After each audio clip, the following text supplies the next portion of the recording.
Life का एकमात्र purpose है, बार बार जिसकी चर्चा हमने की है अलग अलग वीडियोस में, अपने ईश्वर की प्राप्ति। रूप आपका जो भी हो, चाहे आप पेड़ पौधा, पक्षी, जानवर, इंसान, आपका ये डेवलपमेंट है, मेंटल डेवलपमेंट है इंसान के रूप में जानवर से।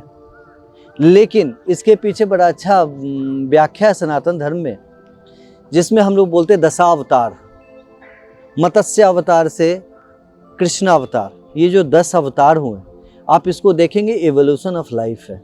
जहाँ मत्स्य अवतार में जिस समय जल था, वहाँ से फिर कच्छप अवतार हुआ जब जल और पृथ्वी हुई, वहाँ से वरा अवतार हुआ जब जंगल हुआ, फिर हम लोग वामन अवतार, परशुराम अवतार, राम अवतार और कृष्ण अवतार में गए।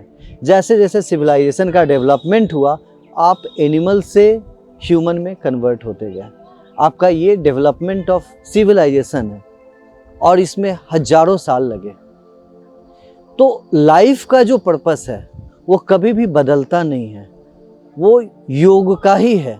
इस पर कृष्ण लीला में एक बहुत छोटी सी वर्णन है। कृष्ण बाल थे, बहुत छोटे थे, नटखट थे। मैया जसोदा उनको क्या की, बांध दी। एक उसको बोलते, आप लोग पता नहीं क्या बोलते हैं, वो ओखली उसको बोला जाता है, जिसमें पहले पुराने ज़माने में धान को कूटा जाता था। उस ओखली से बांध दी और ओखली जाकर 2 पेड़ों में फंस गया और पेड़ कन्वर्ट हो जाता है 2 दिव्य पुरुष में।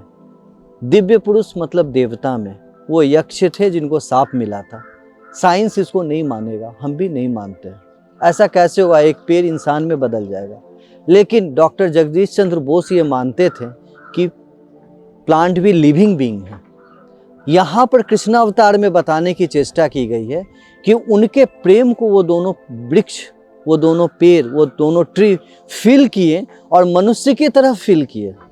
उन्होंने ये इसको एक्सप्लेन किया कि ये यहाँ पर कृष्णावतार में कि पेड़ पौधे में भी जीवन है। उन्होंने इस चीज़ का वर्णन किया और वो महसूस करते हैं, वो खुशियों को महसूस करते हैं, लाइवलीहुड को महसूस करते हैं। तो जब वो महसूस कर सकते हैं, जब वो जागृत हैं, वो जीवित हैं, तो उनके जीवन का लक्ष्य भी है अपने ईश्वर की प्राप्ति।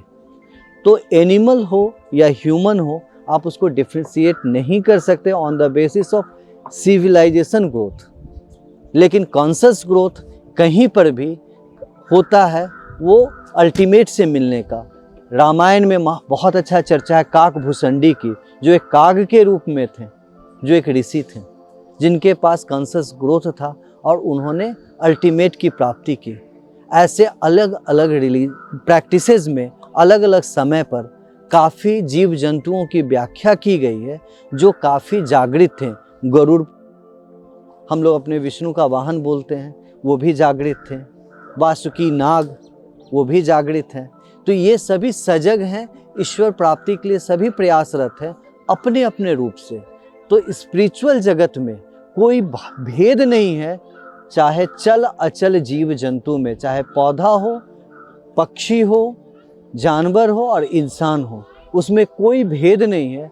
उनकी समर्पण भाव ईश्वर प्राप्ति के लिए, योग के लिए आगे बढ़ना ही सर्वश्रेष्ठ है और वही सर्वव्याप्त है और वही सब कुछ है।